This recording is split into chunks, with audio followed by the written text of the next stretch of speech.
Who are the Banu Umayyad, the last Islamic state? In the unity of Muslims. Well, Mr. Muhammad, I am upset. Tell me why you are upset. Why? The original meaning of the word jihad is that if humanity understood it, they would know it is good not only for the Muslim nation but for the entire world. Many contemporary scholars and sheikhs have truly wronged the Umayyads and Muawiyah greatly. You convinced me that he had ambitions to wage jihad at sea, and he wasn't even a governor in a natural location. He was in a very difficult place on the borders of the Byzantine Empire. So, your statement, gold is a little extravagant, is like saying, a little extravagance will fly you away immediately. The caliph was addressed as commander of the faithful, and if you were angry with the caliph, you could say to him, O Hisham ibn Abd al-Malik, he won't cut off your head, he won't cut off your head. May God bless you. In this episode you've been praising the Umayyads since morning. After the Umayyad state, the Muslim nation was no longer one nation. They had skilled administrators, skilled military leaders, and skilled merchants. That blessing is gone. The last people who ruled the Gulf were the caliphs. A Muslim caliph ruled over all Muslims. Music. The Umayyads, peace be upon you. My brothers, wherever you are, welcome to a new episode of the 100 Questions in History series. This series, as I always remind you, answers the pressing, essential, and critical questions in our vast and rich Islamic history, which we are always proud of. Our regular guest is Professor Muhammad Al-Harmi. Welcome, Professor Muhammad. May God bless you, Abu Al-Harith. We have now reached the fifth topic, the major one of the Umayyad state, and, my brothers, we have now reached the second episode of this series. Which question have we reached? Question 41. So, to keep you following along, where have we left off? Professor Muhammad, we will now delve into the details of a state whose rule was never stable. Despite this, it faced significant challenges. It was, and easy it was, and simple. Despite all these challenges, the market for jihad, my brother, was active, as Al-Hafiz ibn Kathir said. The market for jihad was active under the Umayyads. They had no other occupation. The conquests, it means it didn't stop, of course. I mean, maybe something minor happened in a few months. Let's talk about the civilizational dimension as well. Despite the political conflict, it was present and strong. It was the Umayyad state. Question number 41. Professor Muhammad, ready? Go ahead. In the name of God, we want, as we enter this topic, to discuss the Umayyads who were wronged. Historically, we also want you to draw us a general, easy, simple, and straightforward map so that we understand the era of the Umayyad state and its history. Who were the Umayyads? We want to know who the Umayyads were, how the Umayyad state began, and, most importantly, Professor Muhammad, what distinguished the Umayyads that made the Prophet, peace and blessings be upon him, rely on them. Imagine, Abu Bakr also relied on them, Umar and Uthman relied on them, and so on. So, we want to learn about the Umayyads. Professor Muhammad, in the name of God, and praise be to God, and prayers and peace be upon the Messenger of God, and upon his family and companions, and those who follow him. Welcome, Abu al-Harith. Welcome. What a question. It's a huge, comprehensive question. Okay, and on our approach means that we are speaking to the public, so we try to simplify history. Let's start with who the Umayyads were. Who was Umayr? These were his sons. Well, first, our Prophet, peace and blessings be upon him, is Muhammad ibn Abdullah ibn Abdul Muttalib ibn Hashim ibn Abd Manaf. Let's pause here at Abd Manaf, who is the grandfather of the Prophet, peace and blessings be upon him. Yes, Abd Manaf had several sons, including Hashim, who is the great-grandfather of our Prophet, and another son, Abd Shams. So we have Hashim and Abd Shams, both sons of Abd Manaf. One of Abd Sham's sons was Umayr. So Umayr was Hashim's nephew. Muawiyah ibn Abi Sufyan and Marwan ibn al-Hakam. So why is it called the Umayyad state? Because states are usually named after their common ancestor. For example, why do we call it the Ayyubid state and not the Salahid state, even though it was founded by Saladin? Because the rule did not last in Saladin's lineage, the religion, but rather it went from him to his brother and his brother's sons. So the state of Salar al-Din is no longer the state of Job, who is their father. Okay, for example, if the rule had continued in a lineage of Muawiyah, it would have been the state of the Banu Muawiyah or the state of the Sufyanid state, for example, in relation to Abu Sufyan, his father. You cannot say the Muawiyah state. This is a word in the language of the Arabs, and the Arabs are averse to the heaviness. Yes, therefore we have two branches in this state. These two branches meet at Umayr, and we have the founder Muawiyah bin Abi Sufyan, Abu Sufyan. This is his name, Sakhar Muawiyah bin Sakhar bin Harb bin Umayr. The second branch is Marwan ibn al-Hakam ibn Abi al-Az ibn Umayr. Therefore, Umayr is the grandfather who united the two branches of the state. So the state was called the Umayyad state, and they were called the Banu Umayr illiteracy. Well, this joy of the Banu Umayr, even those who follow the Prophet's biography will find that Hashim, the Hashemites, the Banu Hashim, a branch of the Banu Abd Manaf, was paralleled by the other powerful branch of the Banu Abd Manaf, the Banu Abd Shams. The Banu Abd Shams included prominent leaders in Mecca, such as Utbah ibn Rabi'ah ibn Abd Shams, Shaybir ibn Rabi'ah ibn Abd Shams, Hind bint Utbah ibn Rabi'ah ibn Abd Shams, and Abu Sufyan, who assumed leadership after the first rank fell in the Battle of Badr. Abu Sufyan, whose full name was Sakhar ibn Harb ibn Umayr ibn Abd Shams, became the leader of Mecca. Therefore, this branch of the Banu Abd Manaf was a powerful one. You know, sometimes in all our countries, certain families are known for being numerous and for their sons being intelligent, strong, and distinguished. So, this family was like that in Mecca. Now, when we talk about the leaders of Mecca, we find the Banu Hashim at the forefront of the Quraysh, the Makhzum clan of Banu Abd Shams. Although Banu Makhzum is a separate branch, ultimately the leadership of Mecca passed to Abu Sufyan, a man from Banu Umayr, and from Banu Umayr came Uthman ibn Affan, because he was Uthman ibn Affan, son of Abi al-Az, son of Umayr. So he was part of Banu Umayr. We've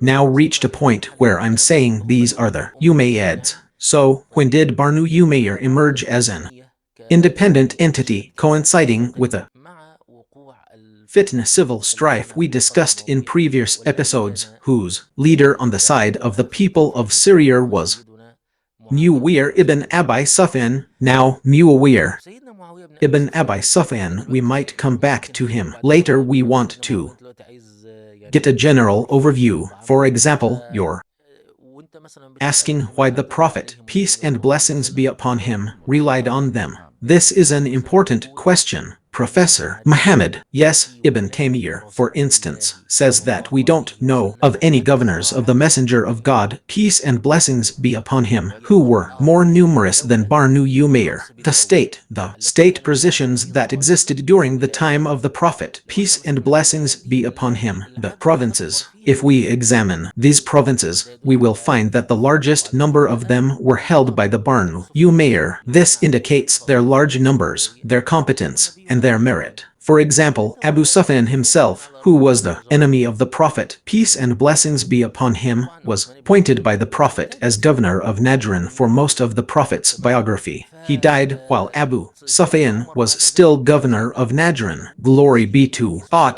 Of course, Uthman ibn Affan was a third minister, and he was from the Banu Umayr. Yes, of course. Then, after that, our master Umar, and before him, our master Abu Bakr. Yazid ibn Abi Sufyan was governor of Syria during the time of Abu Bakr and during the time of Umar. When Yazid ibn Abi Sufyan, who was the brother of Muawiyah, died, Umar gave what was in Yazid's province to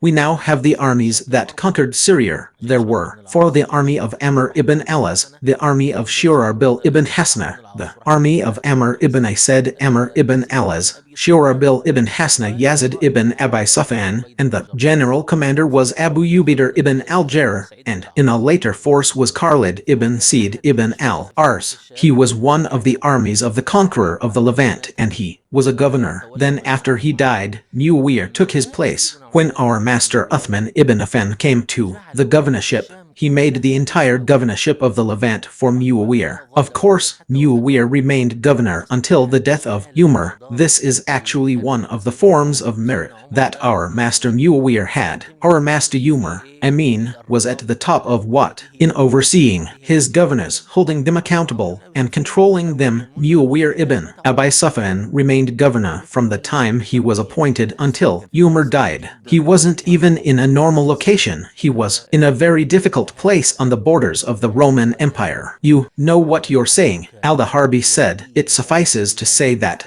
Umar appointed him to a governorship, and he was pleased with him in it, and it was a frontier region, a border for jihad, so he controlled it completely and governed it in the best way. Yes, this is a level among governors.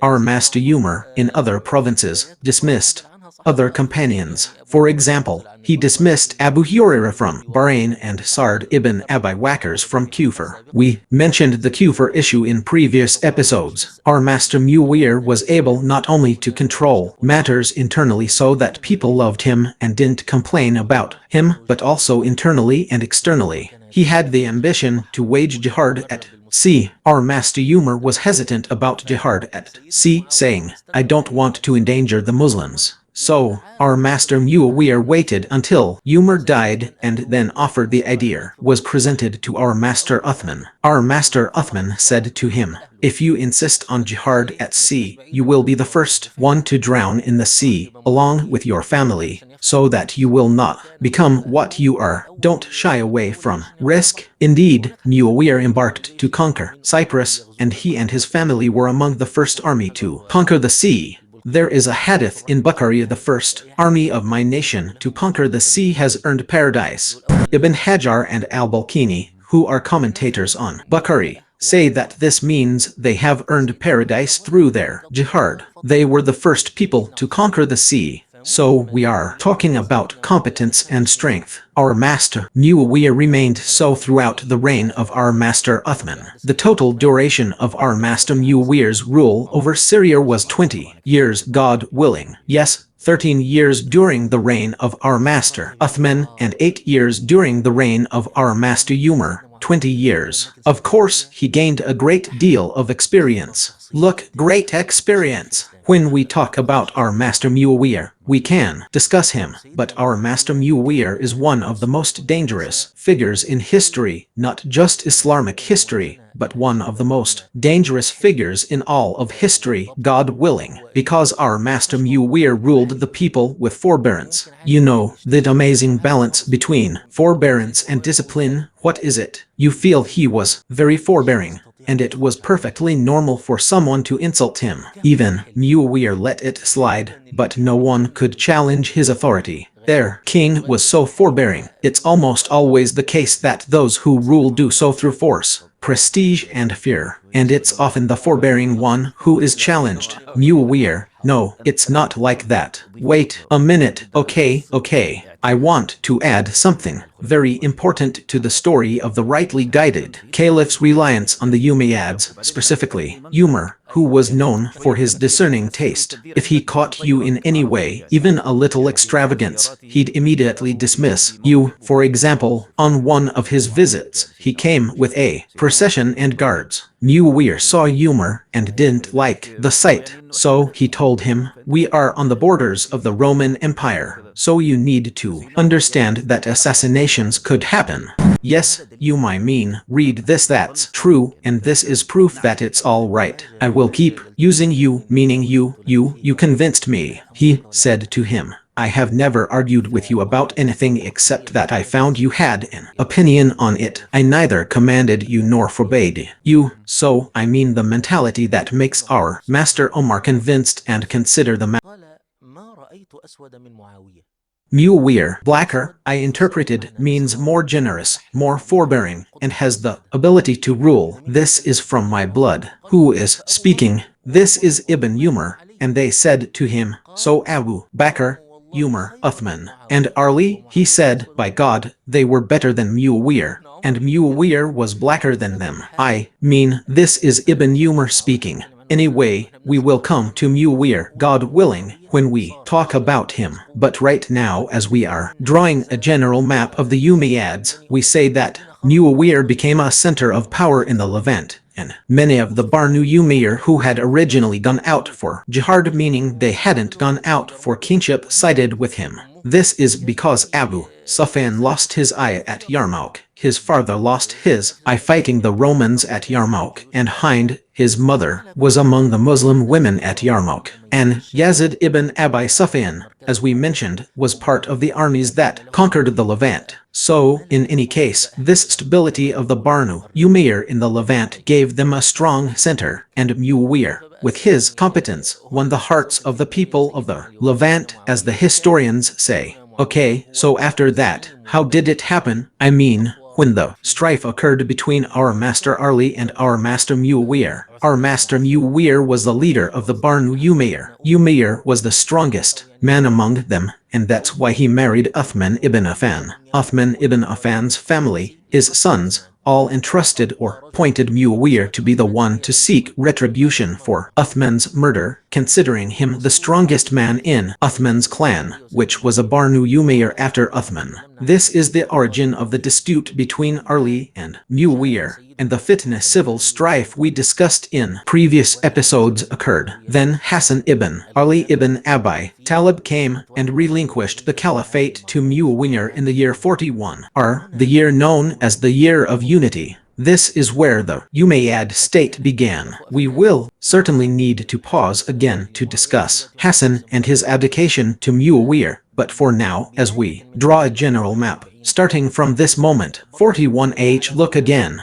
so that it serves as a marker for us and for the viewers. The year 41H is called the Year of Unity, meaning the year in which the nation reunited after its division, which was during the time of fitna. This is the year in which Hassan abdicated to Muawiyah, and it is called the Year of Unity. The term al-Sunnah wal-Jama'ah, people of the Sunnah and the community, is the distinguishing mark between Ahlus Sunnah wal-Jama'ah and other sects. It means that Ahlus Sunnah wal-Jama'ah are those who accepted this peace agreement. Those who did not accept this peace agreement and saw it as a mistake are the misguided sects, those who became Shi'ar or Kharijites, and so on. What distinguishes Ahlus Sunnah wal-Jama'ah, which is the general body of the Muslim Ummah, from other sects, is their acceptance, satisfaction, and joy at this peace agreement. Yes, but the term al-Sunnah wal-Jama'ah appeared later, a little later, as a general term. I know some people have said that,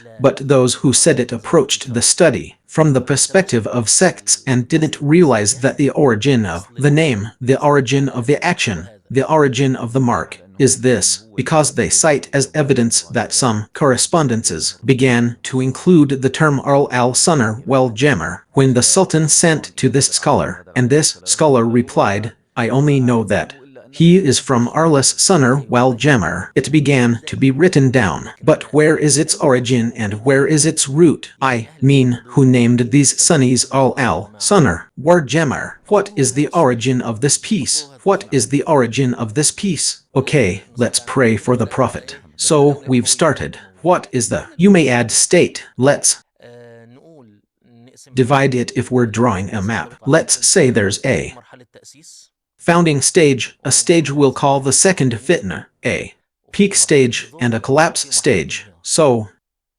we have 4 stages of founding: fitmer, peak and collapse.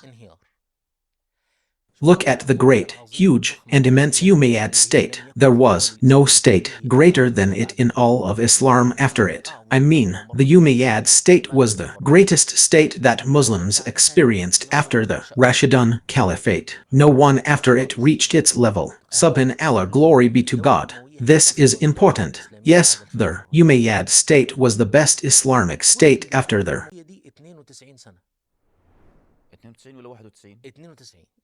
approximately means that we started in 41 AH and it fell in 132 AH. So, look, even though most of the caliphs of this state were young and died after a short period of 3, 4, and 2 years, they did not live long. It still accomplished in the field of jihad, in the field of conquests, and in the field of construction what other states that lasted for hundreds of years did not accomplish.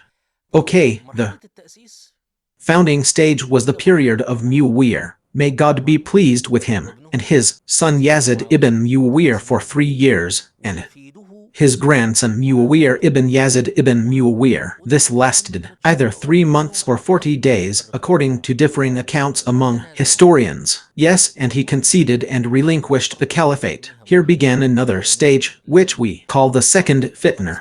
What does this term second fitna mean? It refers to the period when the Umayyads were weak and divided, and the legitimate caliphate belonged to Abdullah ibn al-Zubayr. May God be pleased with him. This lasted 9 years, or 10 if you want to say more details. Then Abd al-Malik ibn Marwan, son of al-Hakam ibn Abi Alaz, ibn Umayyah ibn Abd Shams ibn Ab Manaf, was able to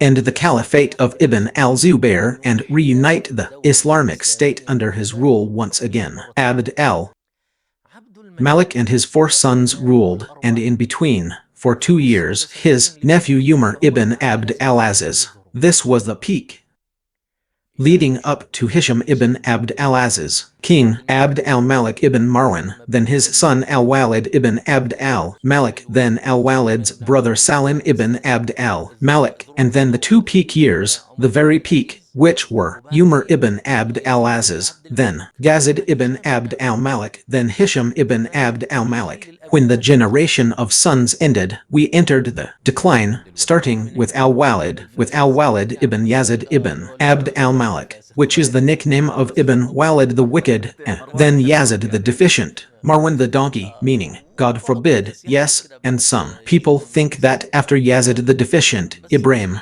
but it was a period of turmoil. If it had gone, it wouldn't have been a problem, of course, but to clarify, Yazid the Deficient is not an insult. They called him that because he reduced people's stipends, and Marwan the Donkey, this is praise for him, not criticism. I don't know why they called him that, but look, it was mentioned as praise and it was mentioned as criticism. Whoever mentioned it as praise meant that he was brave in war, patient, yes, and whoever mentioned it as criticism mentioned it in this way. As for al-Walid the Wicked, this is proven to be a scoundrel and a supervisor, yes, and foolish, meaning he had foolishness, meaning he was. The verse says he didn't rule for long. Yes, that's right, 3 years. So, the important thing is, if we're making this map now, we say the time of the founding was Muawiyah, his son, and his grandson. Then there was a bit of a break, which is 9 or 10 years. Then came the peak stage, the re-establishment and reaching the peak. This peak was reached by Abd al-Malik ibn Marwan and his 4 sons, and in the middle of them, the 2 years of the peak, which is Umar ibn Abd al-Aziz. They finished in the year 125 AH with the death of Hisham ibn Abd al-Malik. Then came the stage of weakness and collapse, which started with al-Walid ibn Yazid ibn Abd al-Malik and Ibrahim al-Makis, then Marwan ibn Muhammad, who is Marwan ibn Muhammad ibn Marwan. This is where the Umayyad state ended, 92 or 91 years. This is the map of the Umayyad state. Beautiful, beautiful, Professor Muhammad. Some call the 9-year period a period of political vacuum. Of course, my brothers, are coming. This is the period, and we will talk about many details, specifically what happened with Abdullah ibn al-Zubair and what happened in Damascus. But what was the period of political vacuum? What do you say? We didn't have two caliphates. Yes, there was only one caliphate, the legitimate caliphate, the caliphate of Abdullah ibn al-Zubair ibn al-Awwam. May God be pleased with him. If I were to say it quickly, after the death of Yazid ibn Muawiyah, his son, he said, I have removed myself from your allegiance, and your matter has been returned to you. After 40 days or 3 months, the nation no longer had a caliph. It was a period of turmoil after the death of Yazid ibn Muawiyah. Abdullah ibn al-Zubair, who was in Mecca, declared himself caliph, and Mecca pledged allegiance to him, and allegiance came to him from the provinces. So it was a legitimate pledge. Yes, even in Syria, which was a stronghold, the Umayyads also experienced a split. Some pledged allegiance to Abdullah ibn al-Zubair, while others didn't seek the caliphate from any other member of the Banu Umayyad. A famous internal battle, known as the Battle of Marj Rahit in 64 AH, ensued between the supporters of these two factions. Those who believed the Banu Umayyad should assume the caliphate were victorious. Another division arose regarding who among the Banu Umayyad should succeed to the caliphate, a matter ultimately resolved by Marwan ibn al-Hakam. However, Marwan ibn al-Hakam didn't live long before he died. Before the situation stabilized, his son, Abd al-Malik ibn Marwan, then took over. It was under his leadership that the wars and confrontations with Abdullah ibn al-Zubair and his governors in the provinces were waged, culminating in his victory over Abdullah ibn al-Zubair and the restoration of unity to the Muslim community. Abd al-Malik ibn Marwan is considered the first caliph to seize power by force. Yes, we'll come back to that later, but this is the general picture of the Umayyad state. So Abd al-Malik ibn Marwan, and so the world surrendered to him. Never revolts erupted against him, and the frequent uprisings were the most dangerous. The most dangerous of these was the revolt of the reciters, the scholars, led by Abd al-Rahman ibn al-Ash'ath and Sa'id ibn Jubair, one of the leading figures of the Tabi'in, the generation after the companions. It was a powerful revolt, to the point that Abd al-Malik told them, if you want me to remove al-Hajjaj from Iraq, then remove him. But they believed they had the power to seize the caliphate from the Umayyads, so they refused. The decisive battle between them was a very fierce one, called the Battle of Deir al-Jamajim in the year 82 AH. Umayyads triumphed over this revolt and suppressed it. The name is frightening. Laughs after that. Things settled down. I won't say settled down for the Umayyads, but settled down for Abd al-Malik. But after that, the uprisings increased. Look, yes, when you look at their Umayyad state, and we're also asking about the general map, you wonder how this state was able to survive, not just survive, and yet have jihad, expansion and conquests and construction, development, and civilization. Yes, the Umayyad state truly is one of history's miracles. Honestly, it really is. You're talking about 92 years, including a 10-year period of internal strife within the Umayyad dynasty. The remaining periods were not without uprisings and revolts, whether from sympathizers or from the followers of Ali, not in the modern sense of Shiism, but those who sympathized with Ali and the Ahl al-Bayt, the Prophet's family. How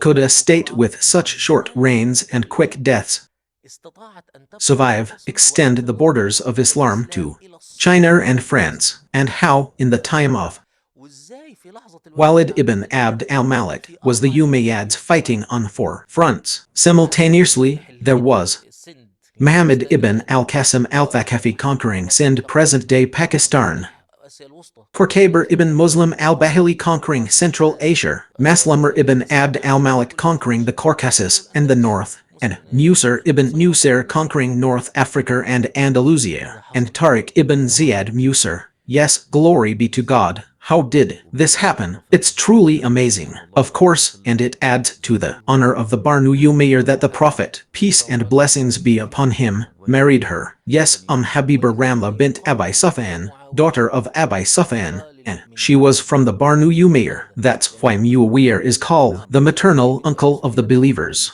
This is because she was his sister. Yes, his sister. She was the daughter of Abi Sufyan, and he was the son of Abi Sufyan. Of course. Quick pause. Okay, it's impossible. I mean, it's impossible for the Prophet, peace and blessings be upon him, and the rightly guided caliphs after him, to rely on the Banu Umayyad unless they were skilled administrators, skilled military men, and skilled merchants who knew how to build relationships. I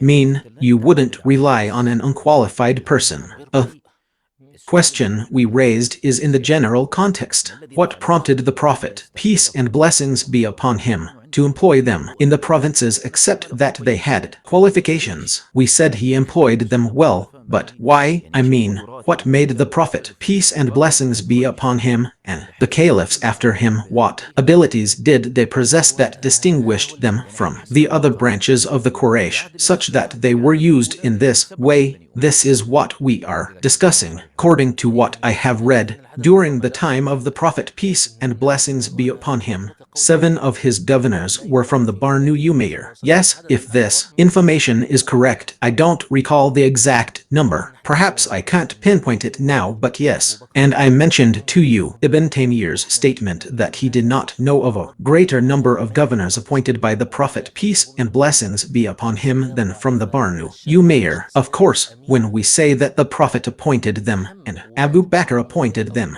and Umar appointed them, we say this in response to those who belittle the Banu Umayyad or think that they were weak, fragile, or even untrustworthy figures regarding Islam, because one of the most important governors from the Banu Umayyad, or one of the most important roles they held during the time of the Prophet, peace and blessings be upon him, was writing to the Prophet. Our master Muawiyah was a scribe for the Prophet. Now, consider him, to put it simply, the official spokesperson. So you wouldn't go and get an official spokesperson for the state, would you? For the Islamic State, and you do, and you don't trust his trustworthiness, and the historians disagree among themselves. Was Muawiyah a scribe for the Prophet, writing down the revelation for him, meaning writing down the Quran, or writing down his letters to the tribes and princes? In both cases, the Prophet trusted him, meaning he entrusted him with a very sensitive task. If he was a scribe of the revelation, then it is an honor above the honor of trustworthiness that he writes down what was revealed to the Prophet. May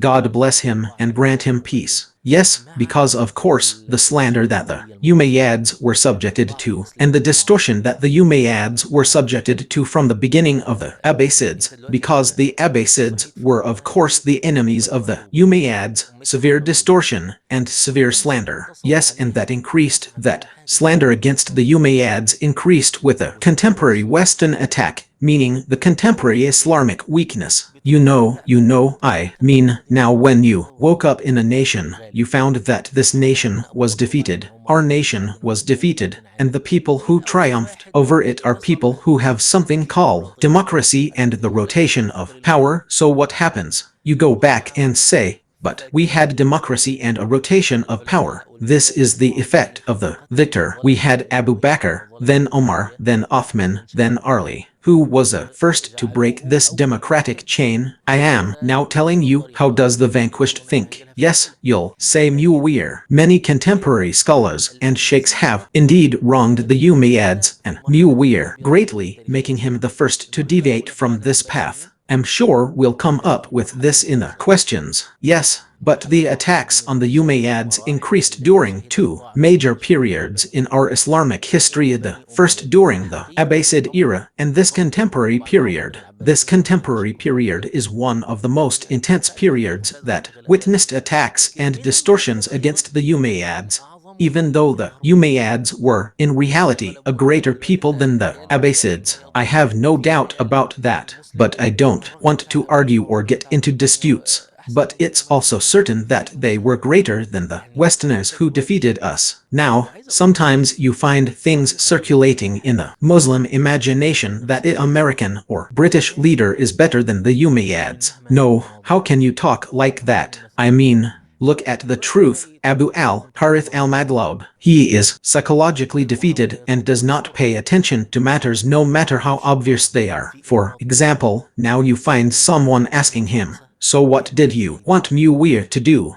Muawiyah tells you to leave it to practicing democracy, and like America was practicing democracy. Okay, sir, was Britain practicing democracy within Britain? Or did it go and make those it occupied in India and those it occupied in Africa vote? Why, was Britain practicing democracy in its entire empire? Come on, everyone. Choose the Prime Minister of Britain. Or are only the people who are well, they're the ones who choose? The one who raises this doubt doesn't pay attention to this, meaning those who elect the President of America now are only Americans. Or are they all the peoples that America has practically or officially occupied? So, he wants Muawiyah in a time when there were no modern means of communication and the concept of elections didn't even exist, to leave it to a consultative council for a nation that expanded from China to France, and all those who converted to Islam entered Islam and gained citizenship in a modern sense, and he sees that when Muawiyah appointed his son, that was tyranny, and it doesn't occur to him that when the British,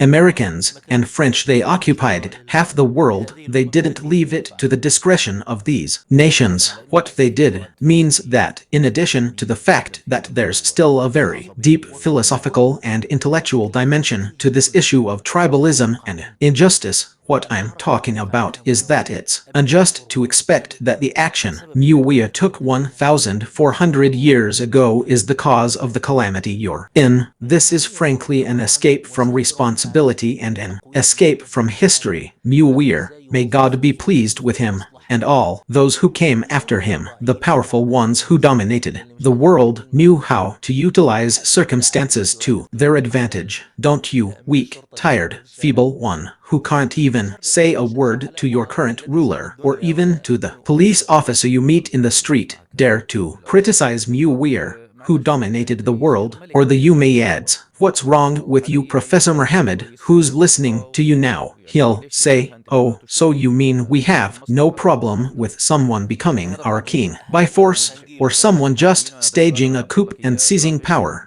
Why would he hold elections and consultative councils? Doesn't he see the benefit in him being the green one? This is obviously coming for him. This is a question I've prepared for you. You're afraid you'll get into it. You'll get into it, so don't worry. Okay, but the important thing is that the map is clear now. Yes, that's what we want to talk about now. My brothers, we drew this very, very general map just to get you engaged and get into the topic. It's great, Professor Muhammad. May God reward you. You gave us more than we deserve. Now we want to move on. This is a general question, guys. There's no summary for it. I mean, I can give you, God willing, a list of the caliphs, or the 4 periods that Professor Muhammad mentioned. We'll summarize them here, God willing, the 4 periods of the Umayyad state. Okay, now we'll move on to question number 42, Professor Muhammad. Okay, question number 42, Professor Muhammad says, God bless you, may the Prophet's prayers be upon you. In this episode, you've been praising the Umayyads since morning. Okay, my brother, tell us what this praise is for. You're standing on solid ground, so confident in yourselves. Where did you get all this confidence to praise the Umayyads? And so, in question number 42, we ask what, Professor Muhammad, are the advantages and merits of the Umayyad state, and what are its shortcomings? as well as the shortcomings and flaws of its caliphs. The expression is beautiful, of course. Honestly, these episodes I don't prepare for them academically. Like I'm here to tell you 1, 3, 4. No, I consider that we're in a dialogue where we're trying to simplify history. So, you're probably asking me now, what are the advantages of the Umayyads, and what are their disadvantages and problems? Okay, the first advantage of the Umayyads is that they were the only state. Now, everything I'm going to say about the advantages of the Umayyads is under the rightly guided caliphate. Remember, when we talked about how the Prophet, peace and blessings be upon him, outlined the stages of Islamic history and said, there will be a caliphate, there will be prophethood among you as long as God wills it to be, then there will be a caliphate based on the prophetic model. This is a necessity, yes. Then there will be a tyrannical king, so he does as he pleases, and God wills it to be among you. Then he removes him when he wills to remove. لم تعد الأمة الإسلامية أمة واحدة. One nation, the last people whose caliph ruled over all Muslims were the Umayyads. The Abbasids were never able to unite the Islamic world under them. The Ottomans were never able to unite the Islamic world under them. There remained Islamic regions outside their authority. Then we were torn apart in the final fragmentation after the collapse of the Ottoman state, which, in reality, did not have a unifying caliphate. So, the state that preserved the Muslims as one nation with one caliph was the Umayyads. A caliph who was in Damascus was he commands and forbids, and his command is carried out between China and France. Oh God, the blessing is gone. This blessing is gone. Yes, that's why today they're launching a raid in Gaza, and someone is opening his mouth and telling you that the caliphate is a historical theory, and we want to get into the subject. I want to open a confrontation for you. The fools say, yes, yes, enough with the unity of the Islamic nation, a great advantage. And you know that the unity of the nation is one of the things that the rightly guided caliphs fought for. I mean, Abu Bakr fought for it at the beginning of the caliphate, and he fought for it at the end of the Islamic caliphate, that the nation should remain one nation. This goal was achieved by the Umayyads over the widest area that the Muslims were expanding over. And notice also, with, Professor Muhammad, that no matter how, no matter what form of government there is, the same idea remained, which is the unity of the nation, led by one nation, managed by one person. Yes, yes, no matter what his name is, king, caliph, sultan, emir, whatever you want, right? And that's why you, now, for example, when you come to talk about the subject of the caliphate, as I briefly mentioned, the idea having a vast, sprawling state stretching from China to France is a beneficial idea. Excuse my language, but even the most aimless, frivolous people, even those who just want to travel and have fun, can go with their bags, take any means of transport, and you have an open space. No visas, no customs, no problems from China. Yes, it's like they're just wandering around. Oh my God. Even travelers who want to explore, let alone merchants who want to make a profit. And on top of that, Abu al-Harith, this state that exists in the heart of the world, extending across it from east to west, is the most powerful state in the world, because no country can communicate with another country without going through the Muslims and asking their permission. Now, what I want to tell you is, imagine this. You know, when we say, for example, Gaza, I'm using Gaza as an example because we're at the bottom of the ocean. When we say Gaza, we say Gaza. You know, if it were, for example, if Egypt and the Levant were one country, this would never have happened in Gaza. Now imagine if Egypt, the Levant, the Gulf, the Arabian Peninsula, and Iran were one country, united as one. What do you think? Will the Israelis or the Americans have any influence here? No, I'm not talking to you about countries. I'm talking to you about the area from China to France. one country, meaning you control all the sea straits, you control all the land routes, you control most of the world's wealth and treasures, which means no one else, meaning the Russians won't be able to communicate with the Africans, nor with the Americans, nor with the Chinese, nor with the Indians without passing through and asking permission from the Islamic nation. So you are talking about the enormous power of a nation in the heart of the world, dominating its east and west at a moment much weaker than this, which is the moment of the 16th century. What was Marshall Hodgkins, the American strategist, saying? He says that if someone came down from space and looked at the world, they wouldn't doubt that Muslims would dominate it. This is a moment that's less than the Umayyad era. Historians call it the era of the three empires, when there were Ottomans, Safavids, and Mughals of India. These were the three great Islamic empires nations. No, we had the Umayyad state, a single state stretching from China to France. So, this is the most important advantage of the Umayyad state, and it continued like this for 91 years despite all the turmoil. Yes, despite all the turmoil there. Umayyads. The Umayyads were a state by the standards of their time, and even by the standards of our time. Perhaps they did things that their great empires couldn't do. I'm talking about a state fighting on four fronts at the same time. America, that is America, when it waged war in Afghanistan and Iraq simultaneously, got bogged down. I've mentioned this more than once. Let me repeat it with you. Robert Gates, the U.S. Secretary of Defense, who succeeded Rumsfeld, wrote in his memoirs that anyone in America who suggests America wage another war should be examined in a mental institution. And this is America when it waged war on two weak and besieged countries, Afghanistan and Iraq, and in both cases it was part of an international coalition, not alone. So what about the Umayyad state, which was sweeping through kingdoms and powers from China to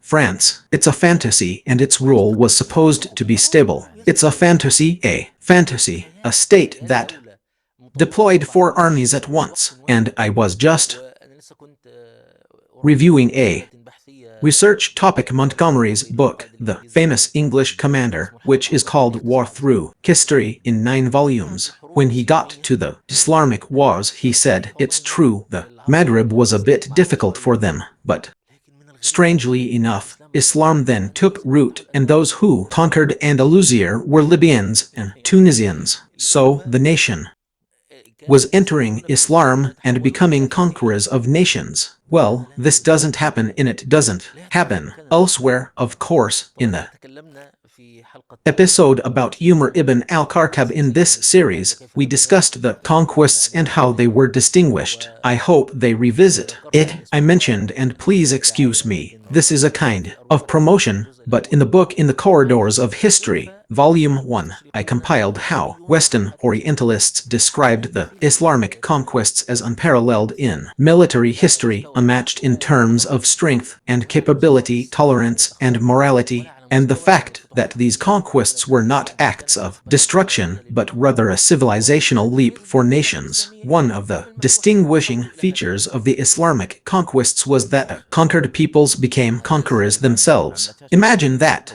No other nation on the planet has ever done this. It never happened. They seized the opportunity to conquer lands. The Byzantines and Romans conquered, the British, the French, and the Americans conquered. Have you ever seen peoples willingly fight in their ranks? Never. The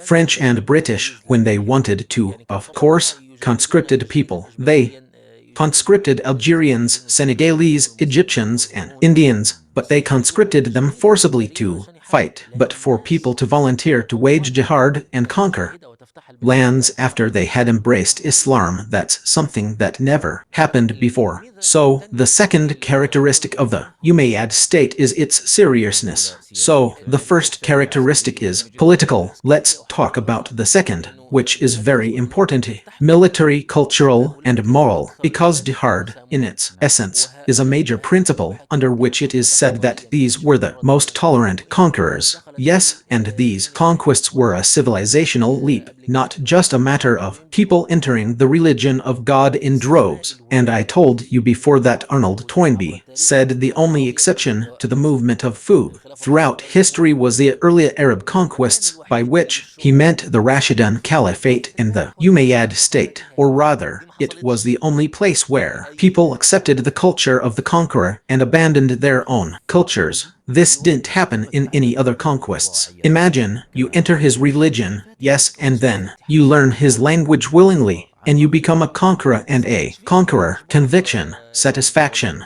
desire. There was no possibility of coercion. So, by God, Professor Muhammad, I'm upset. Tell me why I'm upset. Why am I upset with the algorithm? The algorithms are what they put us in. The original word, jihad, if humanity understood it, they would know it's good, not just for the Muslim nation, but for the entire world. Yes, because through it injustice is lifted. Yes, yes. What the algorithm has to compress and prepare like this word. The word jihad is the word war. Yes, the one that's currently operating and running smoothly, like a gold coin. I don't know if this planet is normal because, of course, in the end, as you mentioned, we are a holy war about Islamic jihad.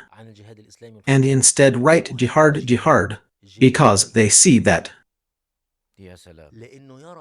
this word carries a cultural burden that neither the word war nor the word holy war, religious war and holy war among Christians can express. He says this word, and it's an expression, a term with a cultural weight that other terms can't convey. He writes it like this: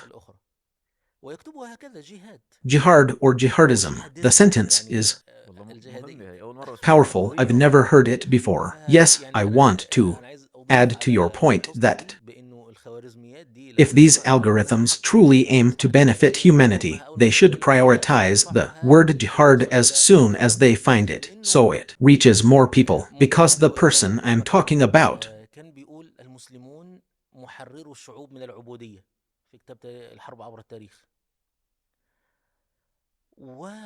Napoleon, in his memoirs, said that Muslims liberated peoples from slavery. He said that in 80 years, Napoleon, one of Europe's greatest leaders, said that Muslims accomplished in 80 years what the Romans couldn't in 8 centuries. Muslims were the people who best eradicated paganism and saved humanity from idol worship. No one else has been able to do that. So, you're talking about a tremendous and monumental achievement. Therefore, as we mentioned and reiterate, the Islamic conquests were the most extensive liberation of peoples in history. Yes, and that's why Muslims were welcomed in. Most of the time, the reception of the conquering liberators, and so as not to repeat myself, and also because there's no time, I'll return to this research I mentioned, then someone will come along. I don't know, maybe it's true that I'm a little late, so I'll tell you, yes, but the Umayyads, be careful, Al-Walid stopped the jihad, and Suleiman stopped the jihad, and Umar stopped the jihad. They're almost at it, God willing, but they're philosophizing a bit on us. Anyway, if the conquests were a significant mark, the market for jihad was established in the Umayyad dynasty.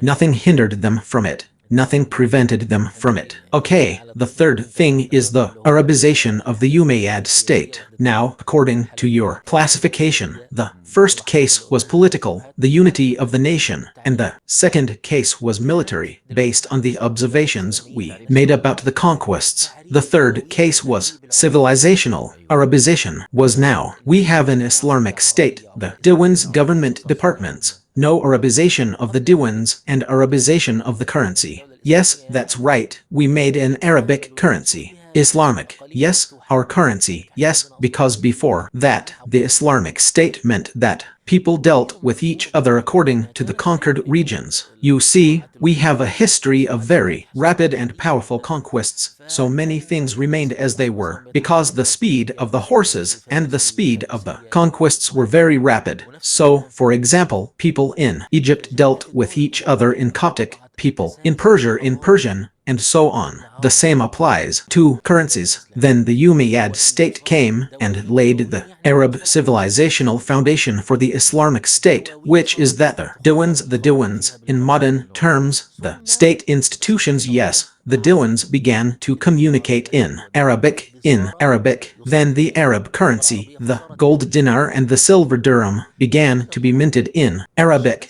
and this became the currency of the Muslims. This, of course, was not just liberation and emancipation from other economic systems, but it was the establishment of the Islamic State and its strength. So, anyone who understands the history of economics will understand what I am saying. This decision in its timing is similar to the Nixon shock, which meant dealing with the dollar was like the Nixon shock, where we wouldn't exchange the dollar for gold, and the petrodollar, which was linking oil to the dollar. It's true the Americans did it, brutally taking people's rights and plundering their money, exploiting the weakness of oil rich countries and the fact that Europe didn't have gold. But I'm saying the economic impact of the dollar's dominance over global transactions now is similar to the decision to issue an Islamic currency. It's true we issued the Islamic currency, we didn't force other nations to use it, and we didn't decouple it from gold. It was originally gold and silver.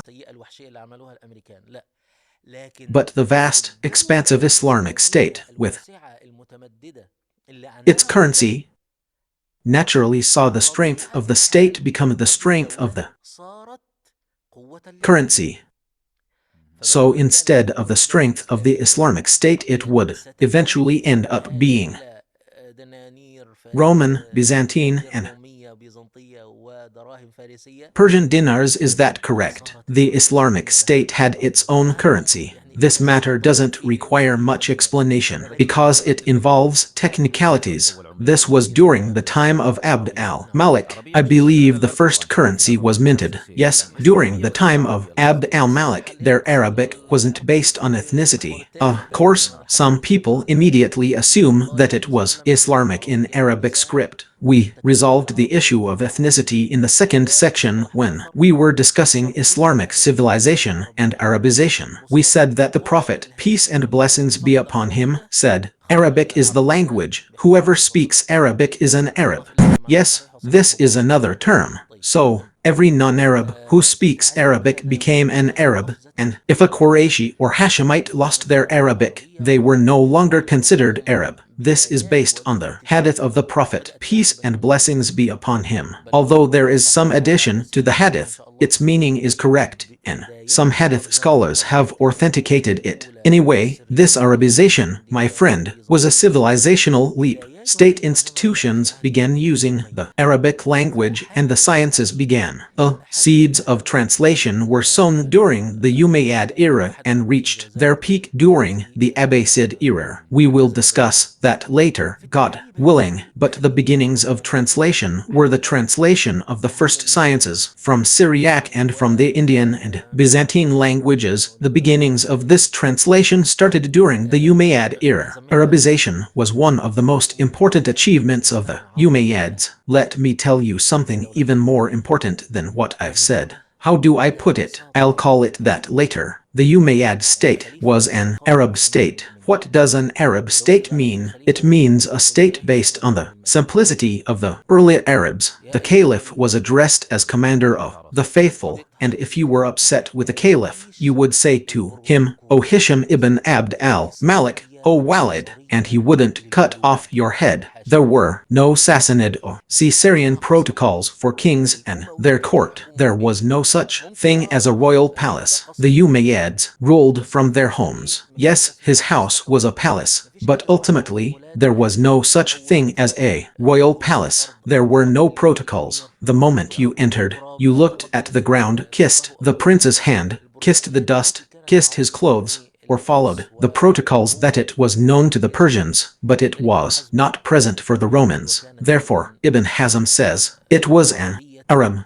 لم يكن فيها التسويد ولا التقبيل. يعني ما انت ما عندكش شرط وانت تكلم تقول له يا سيدي او يا مولاي او التقبيل، أن تقبل الأرض بين يديه أو أن تقبل State where يده there was no قبل الأرض. sultanate or kissing. لا، I mean, دولة you don't have a condition when you speak to him, saying, "Oh my master," or "Oh my lord," or kissing, that is, kissing the ground before him, or kissing his hand, or kissing his garment. No, it was an Arab state, or kneeling before him, or whatever. There are no such protocols. This development entered the Islamic state with the Abbasids. The Abbasids had men close to the Persians who had what they called the etiquette of kings. So, the procedures, the veil, the titles, for example, with the Umayyads, you always say to him, "Who is the caliph?" Muawiyah, al-Walid, Yazid, Umar, Marwan, al-Hakam, but when you come to the Abbasids, you start hearing about al-Rashid, al-Ma'mun, al-Amin, al-Muntasir, al-Mutasim, al-Mustardi, al-Mustarshid, al-Mustadi, and other titles. There were titles given to the Umayyads, so each caliph had a title. The Umayyads didn't have titles, so there weren't any. Ibn Kathir says there were no more. The accumulation of wealth, of course, wasn't like the Rashidun Caliphate, where there was a clear difference between the nation's money and the caliph's money, but it wasn't like what happened later with the Abbasids and the Ottomans.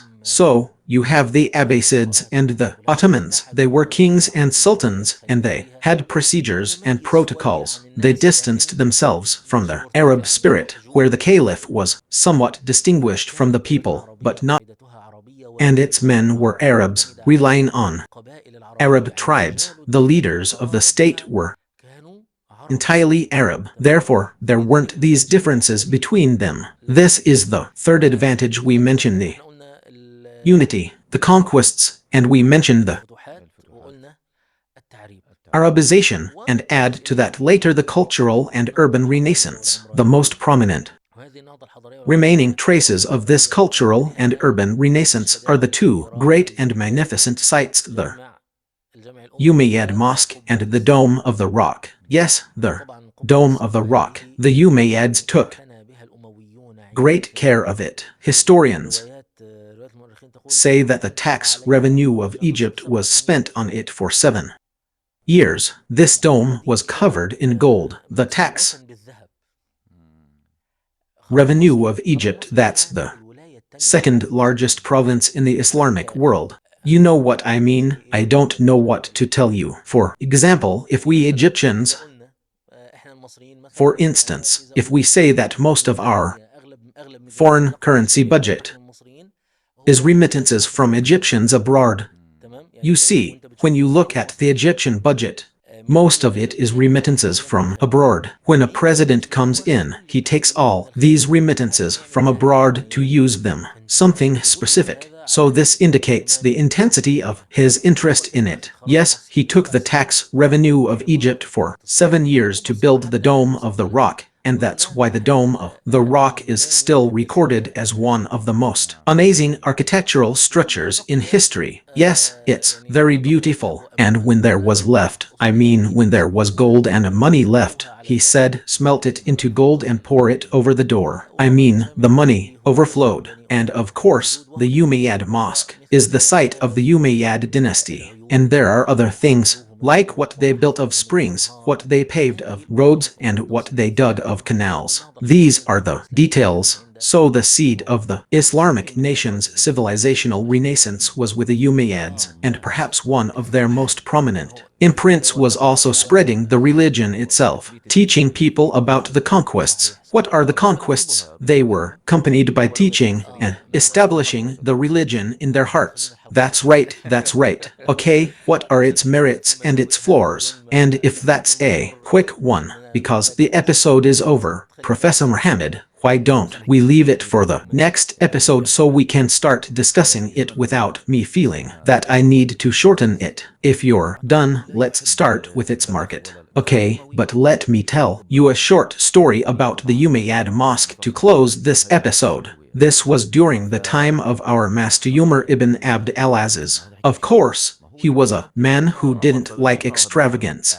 and when he entered the Umayyad mosque and saw the grandeur that existed there, because of course he had spent on it in an extraordinary way, it has a nice story, so he ordered that, no, this talk doesn't work for me. It's not like our master humor. So this talk will work for him. Take all this money back to the treasury of the Muslims. Tell him, O Caliph of the Muslims, meaning the Romans are talking about the Arabs remaining in this region. So, by the grace of God, a delegation from the Romans actually came and entered the Umayyad Mosque, the Umayyad Mosque in Damascus, and when they saw it, they were amazed. They knew that the kingdom of these people would not disappear. So it was a reason, all of it was a reason for the awe of the place to enter the hearts of the enemies, and consequently they removed from their minds the idea of reconquering this place. So he left it as it was and improved it.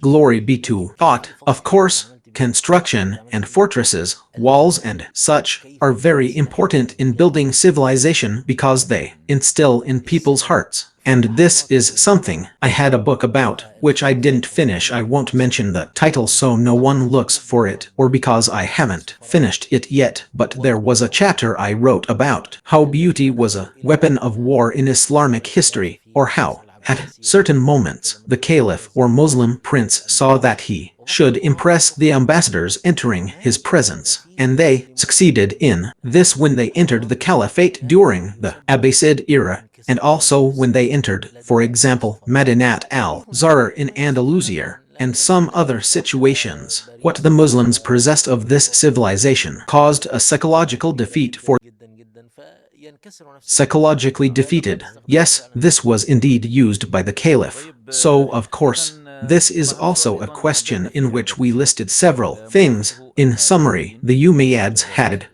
great achievements that we can summarize as follows: unity, the unity of the nation; jihad, Arabization, the urban movement, and the distinctive civilizational dimension. Yes, the distinctive civilizational dimension was present in all parts of the empire, not just in the Levant or in the Levant. Let's say they left their mark almost everywhere. They built mosques, yes, but the beginning of the translation of sciences and the interest in them and the reward for their Arabization was with the Umayyads, yes, in the Levant, from the Levant region. So, thank you very much, Professor Muhammad. May God bless you. This episode has ended, young people. Yes, of course, we stopped at question 42. We are still in the fifth axis, the axis of the Umayyad state. Don't forget to share this episode so that the benefit may spread to everyone, and may you remain in God's care. Until we meet again to watch more programs about Islamic history and to learn about its events, victories, defeats, leaders and scholars, its events and secrets, governance, politics, wars and battles. All you have to do is follow our history channel on YouTube. Our history from the furthest point in the past to the furthest point in the future. We interrogate history.